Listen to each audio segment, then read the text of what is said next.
The rain drummed against the corrugated metal roof of the converted tool shed as I pulled my sweater tighter around my shoulders. At 72 years old, I never imagined I'd be living in what used to house lawnmowers and garden supplies, but here I was. Dorothy Martinez, sleeping on a narrow cot surrounded by cobwebs and the lingering smell of fertilizer. Through the small window I could see the warm glow emanating from the main house on Maple Street, the craftsman-style home my late husband Frank and I had built with our own hands 35 years ago. The sound of laughter drifted across the yard from the dinner party my son-in-law Brad Campbell was hosting for his investment clients, the same people he claimed wouldn't understand having someone like me around during business discussions. Before we jump back in, tell us where you're tuning from, and if this story touches you, make sure you're subscribed, because tomorrow I've saved something extra special for you. Just 6 months ago, I'd been the respected matriarch of this household, the woman who'd raised my daughter Lisa in these rooms and created countless memories within these walls. Now I was relegated to outdoor storage, an inconvenience to be hidden away whenever Brad needed to project his carefully curated image of success. The irony wasn't lost on me that the man who'd convinced my daughter I was a burden had no idea who he was really dealing with. Brad Campbell thought he knew everything about real estate and property value, but he was about to learn that underestimating Dorothy Martinez was the most expensive mistake of his professional life. The transformation of my living situation hadn't happened overnight. When Frank passed away 3 years ago from complications following his second heart attack, I'd been lost in grief, struggling to navigate a world that suddenly felt too big and empty without my partner of 48 years. Frank Martinez had been more than just my husband. He'd been my business partner, my closest friend, and the driving force behind Martinez Home Builders, the construction company we'd built from nothing into one of Oakville's most respected residential developers. Together, we designed and constructed over 200 homes throughout Riverside County, each project a testament to Frank's craftsmanship and my eye for detail and market trends. Lisa had been our only child, and perhaps we'd spoiled her in ways that Frank and I never fully acknowledged. Every dance recital, every school play, every request for the latest fashion trend or expensive summer camp had been met with enthusiastic approval and an open checkbook. We'd wanted to give her opportunities we'd never had, to ensure she never experienced the financial struggles that had marked our own childhoods. When she'd graduated from UC Davis with a degree in marketing, Frank and I had been bursting with pride. When she'd landed a job with a prestigious advertising firm in San Francisco, we'd celebrated by taking her on a vacation to Europe. We'd thought we were setting her up for independence and success.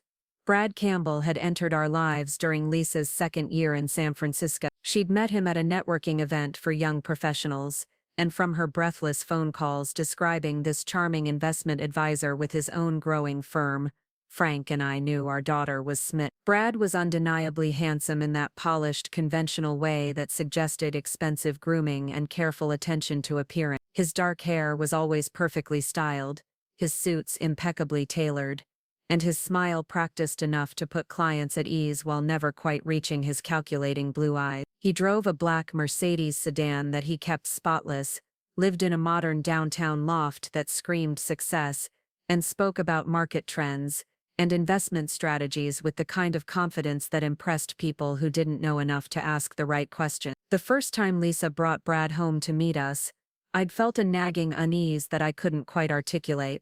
There was something about the way he assessed our home, his eyes calculating square footage and estimating property values even as he complimented Frank's craftsmanship. He'd asked pointed questions about the neighborhood, the local market trends, and whether Frank and I had considered downsizing now that Lisa was out of the house. At the time, I'd attributed my discomfort to the natural protective instincts of a mother meeting her daughter's serious boyfriend. Frank, ever the optimist, had been charmed by Brad's apparent interest in our business and his respectful attention to Lisa.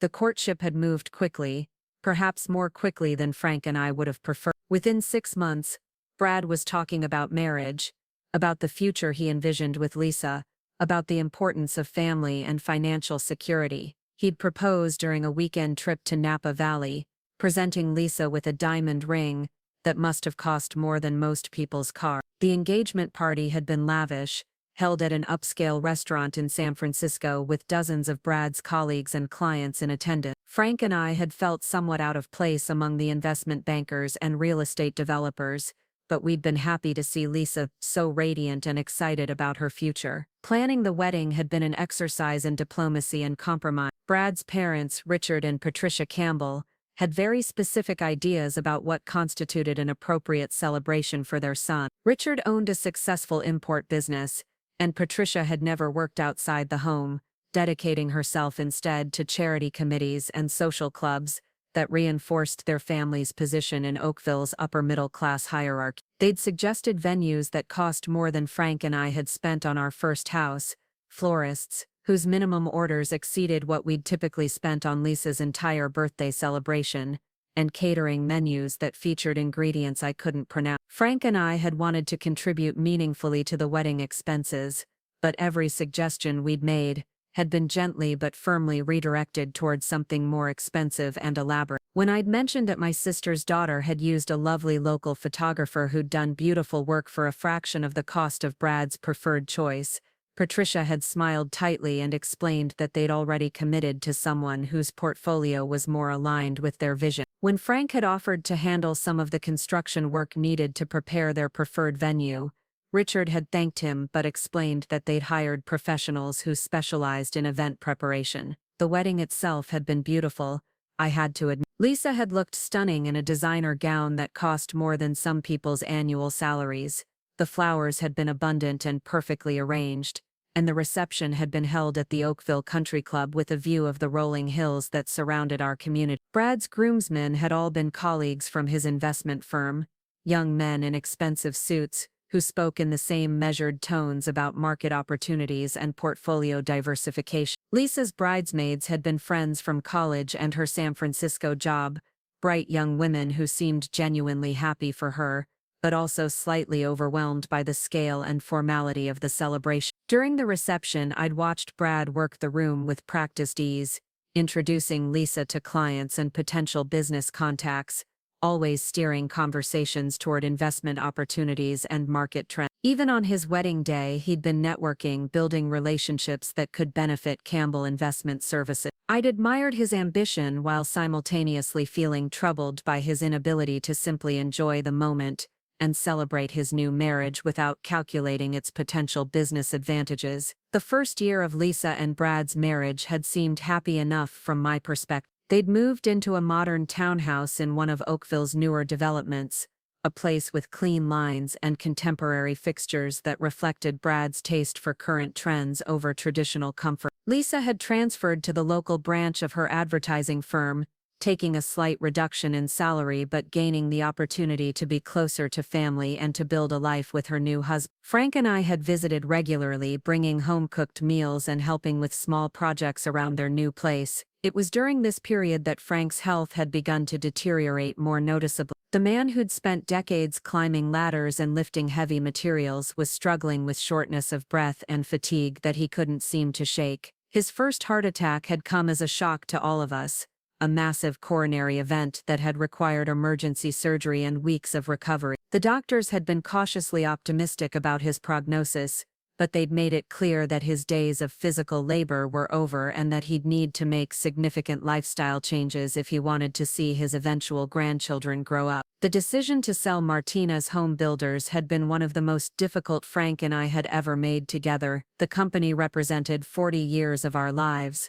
our reputation in the community, and our primary source of both income and identity. But Frank's health couldn't sustain the demands of active construction work, and neither of us had any interest in becoming absentee owners of a business that had always been built on personal relationships and hands-on attention to quality. We'd been fortunate to find a buyer who appreciated what we'd built and who was willing to pay fairly for both our client relationships and our reputation in the local market. Brad had been instrumental in helping us navigate the sale, connecting us with attorneys and accountants who specialized in business transitions, advising us on tax implications and investment strategies for the proceeds from the sale. I'd been grateful for his expertise and his apparent concern for our financial security. When he'd suggested that Frank and I consider diversifying our assets beyond traditional savings accounts and certificates of deposit, His recommendations had seemed both prudent and conservative. The investment portfolio he'd helped us establish had been designed to provide steady income while preserving capital, exactly what two people approaching retirement needed. What I hadn't realized at the time was how much information Brad was gathering about our financial situation during these helpful consultations. Every document he'd reviewed,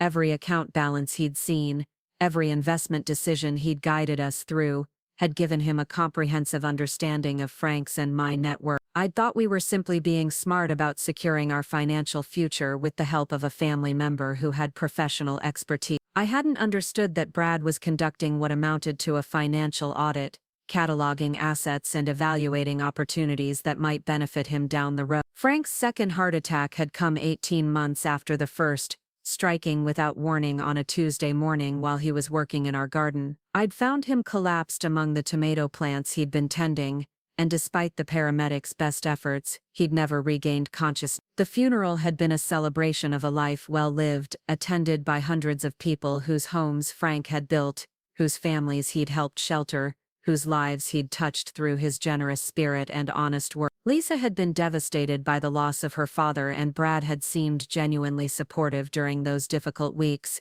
handling arrangements and details that allowed Lisa and me to focus on grieving. The changes in my living situation had begun subtly, almost imperceptibly. In the months following Frank's death, Brad had started making suggestions about the house, about how large it was for one person, about the maintenance costs and property taxes that were eating into my fixed income. He'd mentioned several times that Lisa worried about me living alone in such a big place, that perhaps I'd be happier and safer in a senior community where I'd have built-in social opportunities and professional care if needed. These conversations had always been framed as concern for my well-being, never as criticism or pressure. When Lisa and Brad had asked if they could move into the house temporarily while they looked for a larger place to buy, I'd been happy to have the company and the sense of family around me again. The house had felt empty and echoing without Frank's presence, and having Lisa's laughter and energy fill the rooms again had been a comfort during my adjustment to widowhood. Brad had been respectful and helpful, taking care of household repairs that I couldn't manage alone and handling financial matters that had always been Frank's responsibility.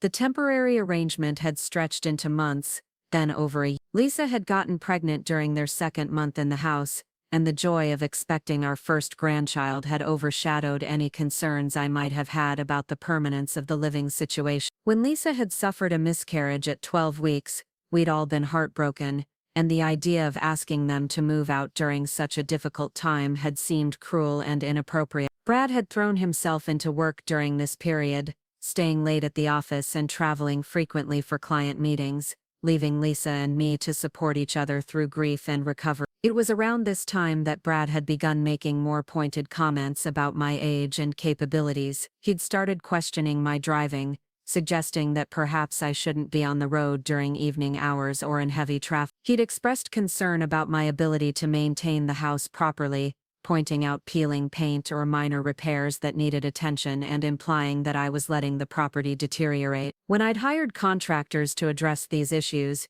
he'd criticized my choices as expensive and unnecessary, suggesting that I was being taken advantage of by unscrupulous service providers who saw an elderly widow as an easy target. The comments about being past my prime had started as seemingly offhand remarks during conversations about my social activities or household decisions. When I'd mentioned joining a book club at the community center, Brad had chuckled and said that intellectual pursuits were probably beyond someone in their 70s, that I should focus on more age-appropriate activities like crafts or television. When I'd decided to update the kitchen with new appliances, he'd suggested that such improvements were wasted on someone who was past the point of entertaining or serious cooking. Each comment had been delivered with a smile and a tone that suggested he was looking out for my best interests, but the cumulative effect had been to make me question my own judgment and capability. The suggestion that I move to the converted tool shed had come during what Brad had described as a family meeting to discuss our long-term living arrangements. He'd explained that Lisa needed more space and privacy as she recovered from her miscarriage and prepared to try for another pregnancy. He'd argued that maintaining separate living spaces would be better for everyone, allowing me to have independence while keeping the family close together. Preparing and narrating this story took us a lot of time, so if you are enjoying it, subscribe to our channel. It means a lot to us. Now back to the story. Brad Campbell thought he understood real estate and property values, but he was about to get an education from someone who'd been playing this game since before he was born. The man who'd called me past my prime was about to learn that my prime real estate portfolio was very much in my name, and that underestimating Dorothy Martinez was the most expensive mistake he'd ever made. The morning after Brad's latest dinner party, I woke to the sound of raised voices coming from the main house.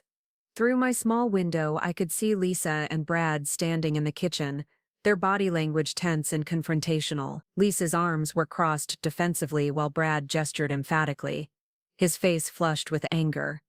Even from this distance, I could tell this wasn't their usual discussion about household matters or social plans. This was something deeper, more serious. I dressed quickly and made my way to the back door, hoping to catch Lisa alone when Brad left for work. But as I approached the house, their voices became clearer, and what I heard made my blood run cold. Brad was berating Lisa about money, about expenses he claimed were unnecessary, about her failure to understand their financial priorities. But more disturbing was the tone he used, condescending and cruel in a way that reminded me painfully of how he'd begun speaking to me over the past year. "Your mother is bleeding us dry," Brad was saying, his voice sharp with frustration.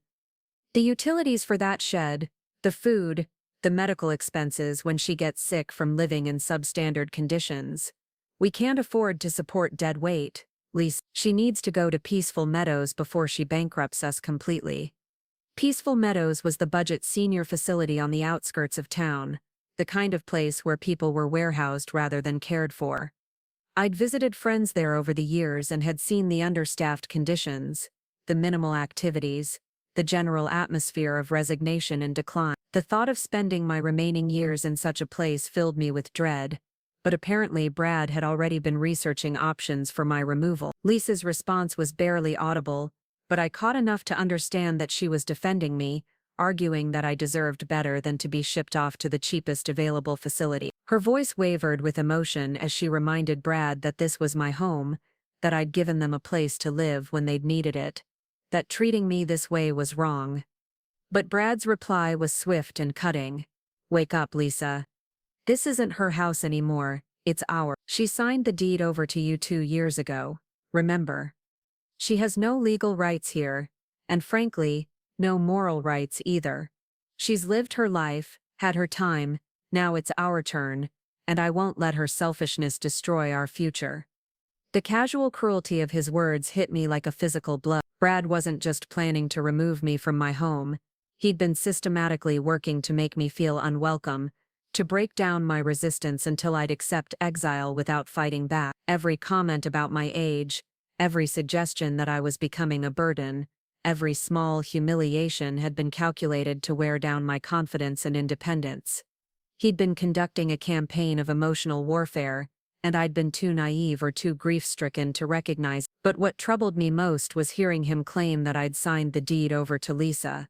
That wasn't accurate, and the fact that Brad either didn't know the truth or was deliberately misrepresenting it suggested that there were aspects of my legal situation he didn't understand. When Frank and I had updated our estate planning after his first heart attack, we'd been very careful about how property ownership was structured.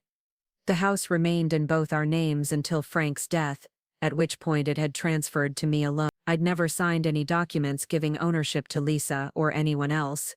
I retreated to the shed before they could see me, my mind racing with implications and possibilities. If Brad believed he had legal control over the property, he might be in for a very unpleasant surprise. But more immediately, I needed to understand exactly what my legal position was and what options I had for protecting myself from his escalating campaign to remove me from my own home. The conversation I'd overheard crystallized something that had been building in my mind for weeks. I could no longer afford to be passive in the face of Brad's manipulation and abuse. The man who'd married my daughter had revealed himself to be someone who saw elderly people as obstacles to be removed rather than family members to be cherished. He'd shown that he was willing to lie, manipulate, and emotionally abuse both Lisa and me to get what he wanted.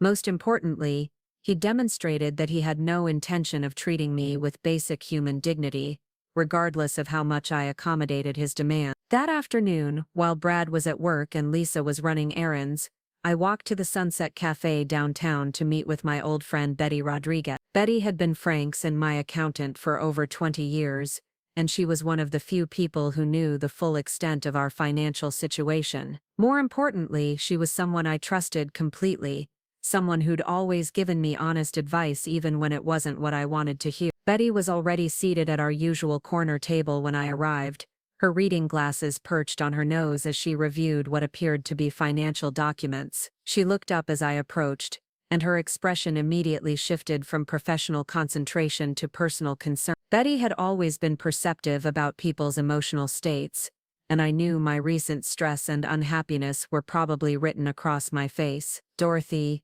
you look terrible," she said without preamble, standing to embrace me. "You've lost weight, and you look like you haven't been sleeping. What's going on with that son-in-law of yours?" I'd always appreciated Betty's directness, her refusal to dance around difficult subjects or pretend that everything was fine when it clearly wasn't. Over coffee and her homemade cookies, I told her everything. The exile to the tool shed, Brad's increasing hostility and disrespect, his plans to move me to Peaceful Meadows, and the conversation I'd overheard that morning about my supposed lack of legal rights to my own property. Betty listened without interruption, her expression growing darker with each detail I shared. When I finished, she was quiet for a long moment, clearly processing what I'd told her and considering the implications. Finally, she pulled out a file folder I hadn't noticed when I'd sat down. "Dorothy, I've been worried about you for months," she said, opening the folder to reveal property documents and financial statements. "You stopped returning my calls about quarterly reviews,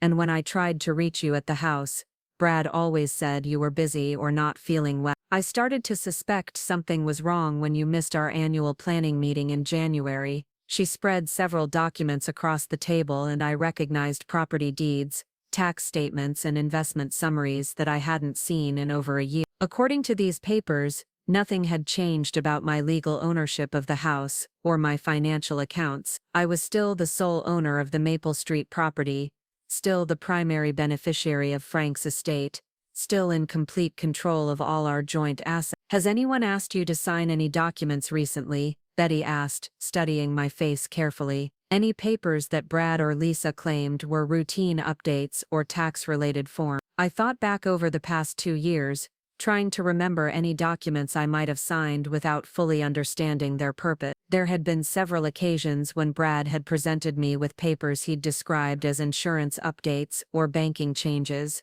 always with explanations that made them sound routine and temporary. I'd trusted him because he was family, because Lisa had vouched for his expertise, because it had never occurred to me that my own son-in-law might be trying to defraud me. There were a few things, I admitted, feeling foolish for my naivety. Insurance papers, Brad said, and something about updating the property tax records after Frank died. I didn't read them carefully because Brad explained what they were for. Betty's expression hardened.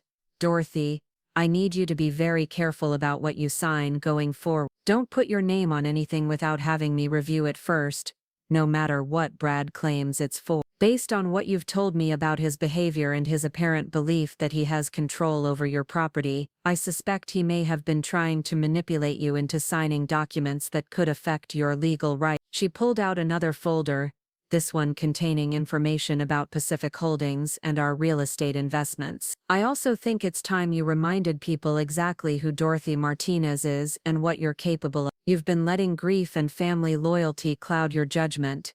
But Frank wouldn't want you to be treated this way. He'd want you to fight back." Looking at those financial statements, seeing the scope of the portfolio Frank and I had built together, I felt something shift inside me. For months I'd been allowing Brad to define me as a helpless old woman, accepting his characterization of me as a burden and an inconvenience. But the evidence spread across Betty's table told a different story. I wasn't just Dorothy Martinez, elderly widow living in a tool shed. I was Dorothy Martinez, successful real estate developer and investor, owner of properties worth millions of dollars, and survivor of decades in a business that didn't tolerate weakness or indecision. What do you recommend? I asked Betty, feeling more alert and focused than I had in months. First, we need to secure your immediate situation, she replied, pulling out her phone. I'm calling my attorney friend Maria Santos. She specializes in elder law and family disputes, and she's helped other clients who found themselves in similar situations. She'll want to review any documents you've signed and assess whether Brad has any legitimate claim to your property. While Betty made the call, I studied the investment statements more carefully. Pacific Holdings had been busy even during my period of grief and distraction. Properties we'd bought years ago in developing areas had increased substantially in value. Rental income from our apartment buildings had grown as Oakville's population expanded, and housing demand increased. Even the undeveloped land parcels had appreciated beyond our most optimistic projections, as suburban growth pushed into previously rural areas. The numbers were staggering, even to me. Frank and I had always been conservative in our spending and lifestyle choices, but we'd been aggressive and strategic in our investment approach. Every dollar we'd saved by driving older cars and shopping at discount stores had been channeled into real estate opportunities that were now paying dividends beyond anything we'd imagined when we'd started building our portfolio. Betty finished her call and turned back to me with a satisfied expression. Maria can see you tomorrow morning.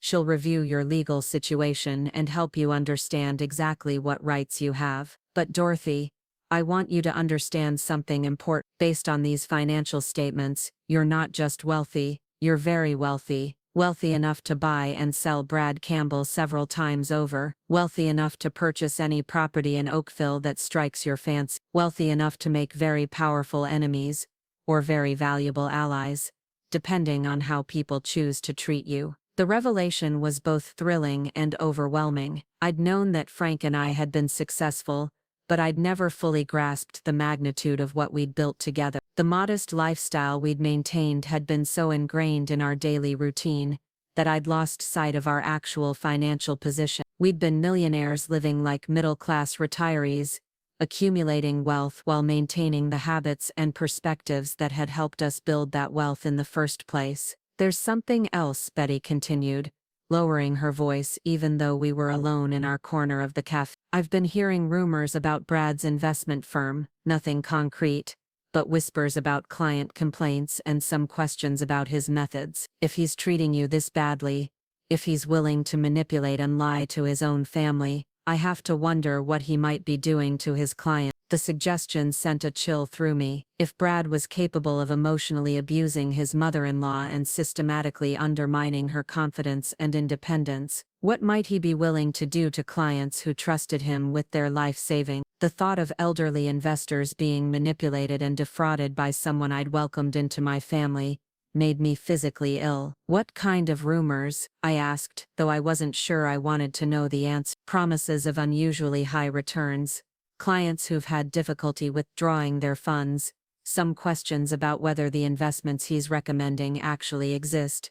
Betty replied grimly. Nothing that's been reported officially, but enough concerns that people in the financial community are starting to pay attention. I thought about the dinner parties Brad hosted, about the way he cultivated relationships with potential clients, about his smooth presentations and confident promise. I remembered how impressed Lisa and I had been with his expertise when he'd helped us manage the proceeds from the business sale. Had we been witnessing the same techniques he used to defraud strangers? Had our family connection made us targets rather than beneficiaries of his professional advice? Betty, I need to ask you something, and I need you to be completely honest with me, I said, steeling myself for what might be a difficult answer. The investments Brad helped Frank and me make after we sold the business, are they legitimate? Are our accounts actually where he said they'd be? Betty's pause before answering told me everything I needed to know. When she spoke, her voice was carefully controlled but clearly concerned.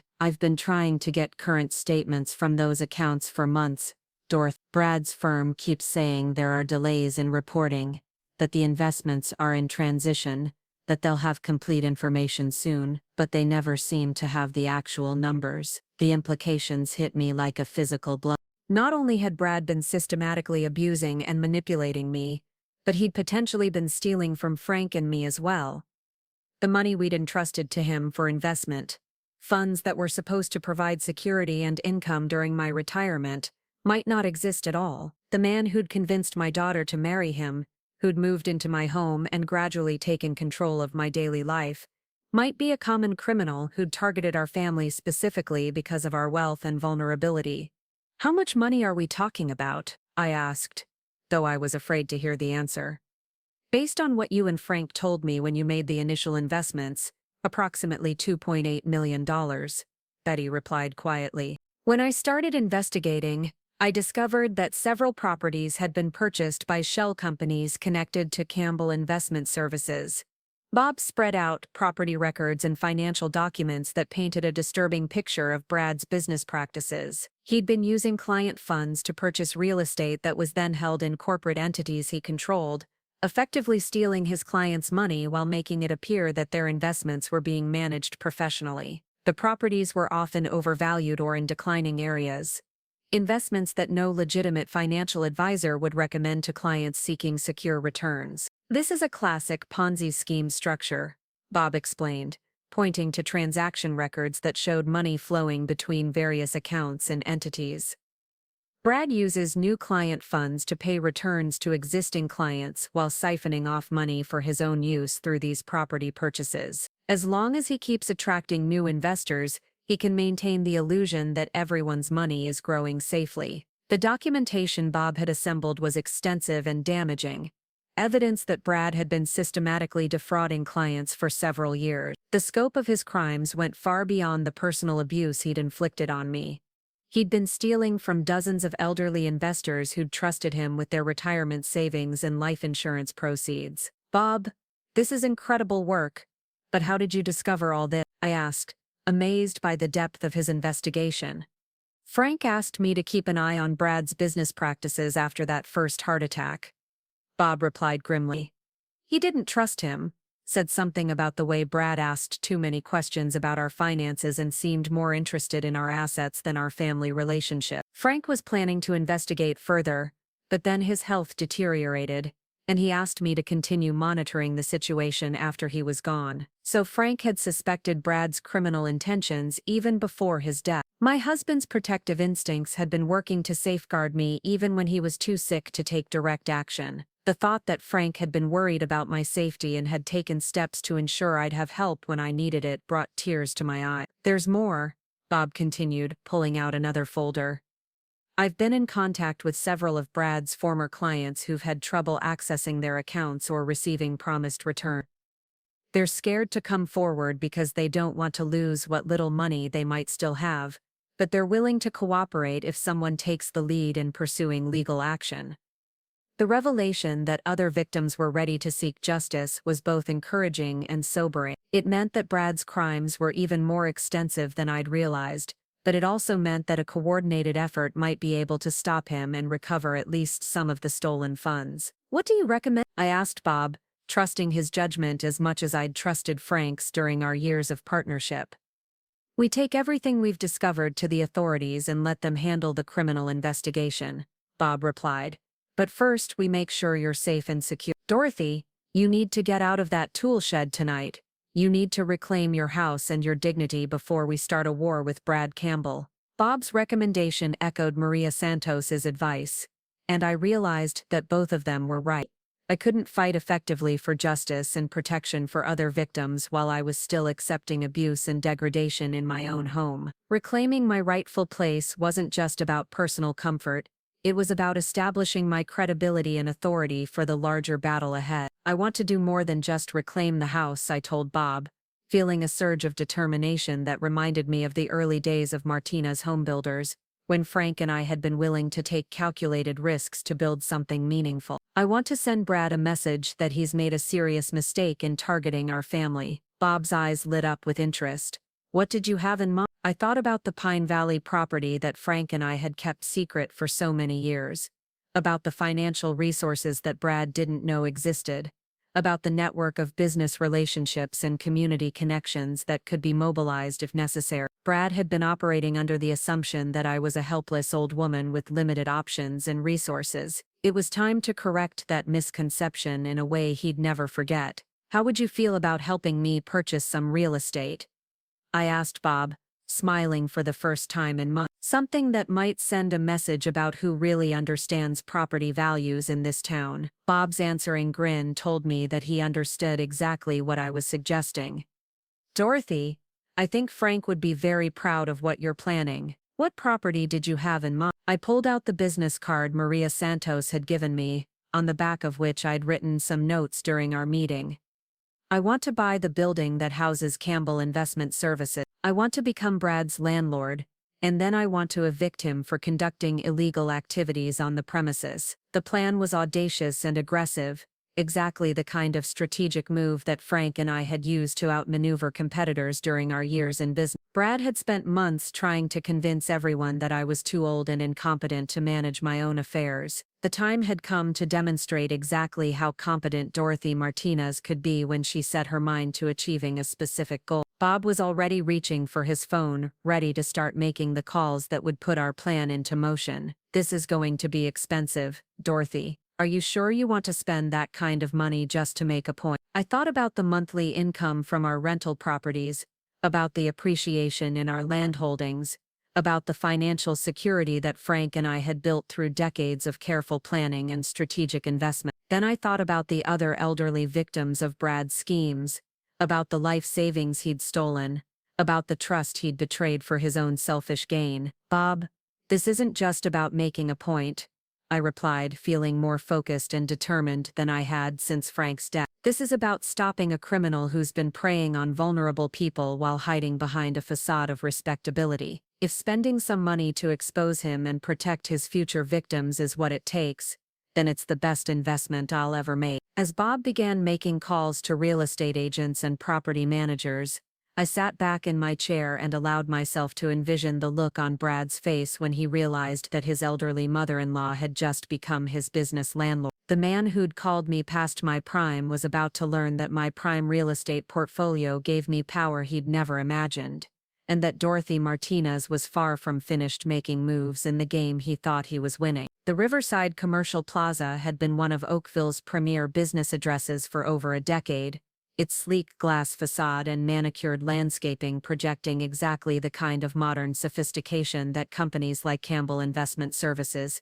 needed to attract wealthy clients. Brad had chosen his office location carefully, knowing that the prestigious address would lend credibility to his operation and justify the high fees he charged for his advisory services. What he didn't know was that the building's owner, Riverside Development Corporation, had been quietly struggling with cash flow problems and was actively seeking to sell the property to avoid foreclosure. Bob Chen's network of real estate contacts had made quick work of identifying the building's availability and arranging an emergency meeting with the current owner. Within 48 hours of our conversation in his office, I found myself sitting across from 3 desperate businessmen who were more than happy to entertain a cash offer that would solve their immediate financial crisis. The irony that Brad's own fraudulent practices were taking place in a building owned by people facing financial difficulties was not lost on me. The negotiation was swift and decisive. Riverside Development Corporation needed $850,000 to satisfy their creditors and avoid bankruptcy. I offered $900,000 payable in cash within 1 week,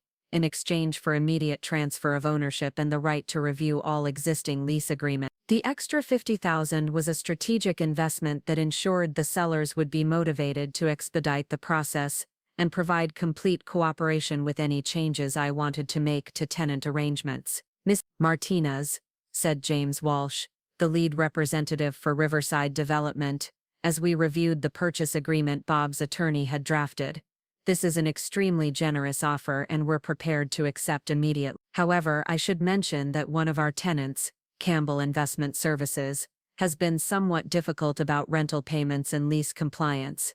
You may want to consider that in your plan." The revelation that Brad had been struggling to pay his office rent was an unexpected bonus that suggested his financial situation was even more precarious than Bob's investigation had indicated. A legitimate investment firm with steady client income shouldn't have trouble meeting basic operating expenses like rent and utility. The fact that Brad was behind on payments indicated that his Ponzi scheme was beginning to collapse under its own weight, exactly the kind of vulnerability that could be exploited to maximum effect. Bob handled the financial arrangements through Pacific Holdings, ensuring that the purchase couldn't be traced directly to me until the paperwork was finalized and recorded. The element of surprise was crucial to the success of our plan.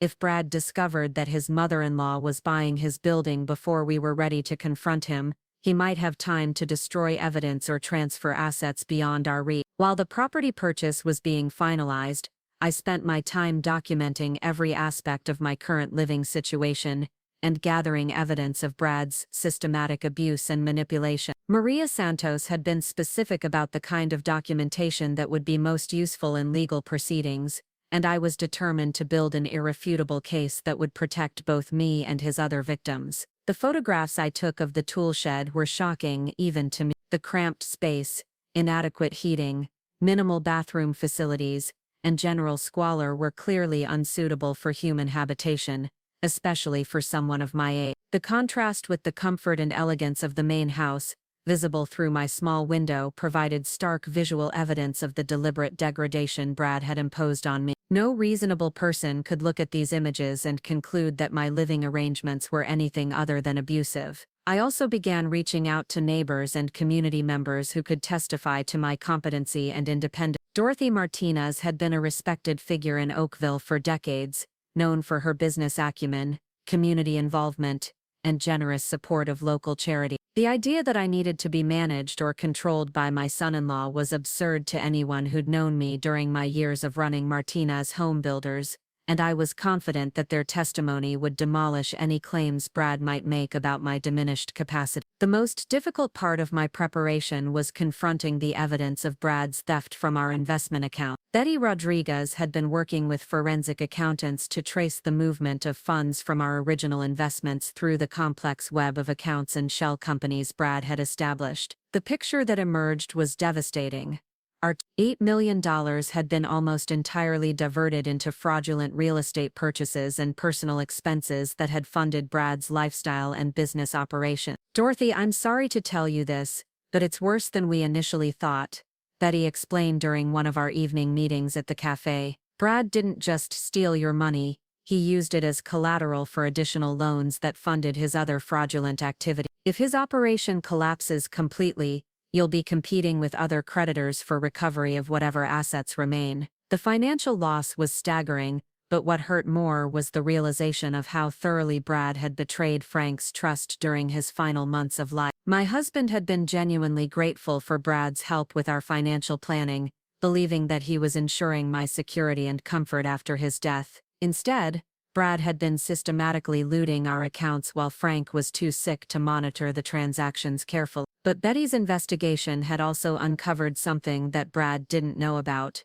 the automatic transfers Frank had established years earlier to move a portion of our investment income into separate accounts that weren't connected to Campbell Investment Services. These transfers had continued after Frank's death, quietly accumulating substantial funds that Brad had never discovered. While we'd lost the principal amount we'd invested with him, we'd retained more liquid assets than he realized. "How much are we talking about?" I asked, almost afraid to hope that Frank's foresight had provided some protection against Brad's theft. "Approximately $2 million in accounts that Brad has never seen or accessed," Betty replied with satisfaction. "Frank was more suspicious of him than either of us realized. He set up these transfers to activate automatically if anything happened to him, almost like he knew you might need emergency funds that Brad couldn't touch." The discovery of these hidden funds was both emotionally overwhelming and strategically crucial. Frank had been protecting me even from beyond the grave, ensuring that I'd have resources to fight back against threats he'd anticipated,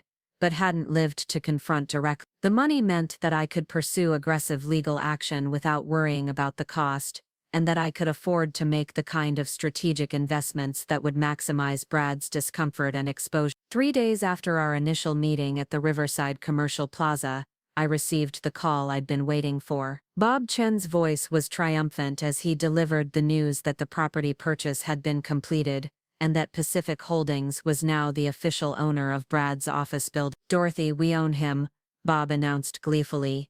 "Every lease agreement, every rental payment, every compliance requirement is now under our control." And the previous owners were right about his payment problems. He's 3 months behind on rent and has violated several terms of his lease agreement. The lease violations provided immediate grounds for eviction proceedings, but I wanted to be strategic about the timing of our confrontation. Simply forcing Brad out of his office would inconvenience him, but it wouldn't necessarily expose his crimes or protect his victim. I needed to coordinate the property action with the broader legal and regulatory investigation that Maria Santos was organizing. How long do we have before Brad figures out what's happened? I asked. The ownership transfer will be recorded publicly next week, but it might take him a while to notice, since he's been avoiding contact with the previous owners about his unpaid rent, Bob replied. We probably have at least 2 weeks before he realizes his new landlord is someone he knows. 2 weeks would be enough time to coordinate with law enforcement and financial regulators, ensuring that when Brad discovered our property acquisition, he'd be facing a coordinated response that would make escape or evidence destruction difficult. Maria Santos had already been in contact with the State Securities Commission about Brad's investment practices, and they were preparing to launch a formal investigation that would freeze his accounts and subpoena his record. The evening before I planned to reclaim my house, I sat in the tool shed reviewing all the evidence I'd gathered and all the plans I'd made. Tomorrow would mark the beginning of the end of Brad Campbell's control over my life and his ability to victimize elderly investors throughout Oakville. I felt nervous but determined, like a general preparing for a decisive battle that would determine the outcome of a long and difficult war. Lisa knocked on the shed door just after sunset, her expression troubled and uncertain. Mom, can we talk? I need to ask you about some things Brad mentioned. I invited her in, clearing space on my narrow cot for both of us to sit.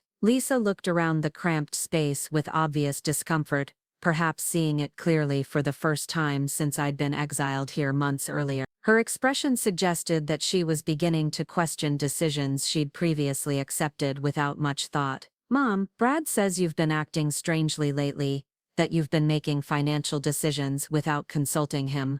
Lisa began hesitantly. He's worried that you might be getting confused about money matters, that maybe you need more help managing your affairs. The conversation was clearly part of Brad's strategy to undermine my credibility and prepare Lisa for whatever story he planned to tell when his crimes were exposed. He was trying to establish a narrative that would frame me as an unreliable witness whose testimony couldn't be trusted, but Lisa's tone suggested she was asking questions rather than simply accepting Brad's characterization.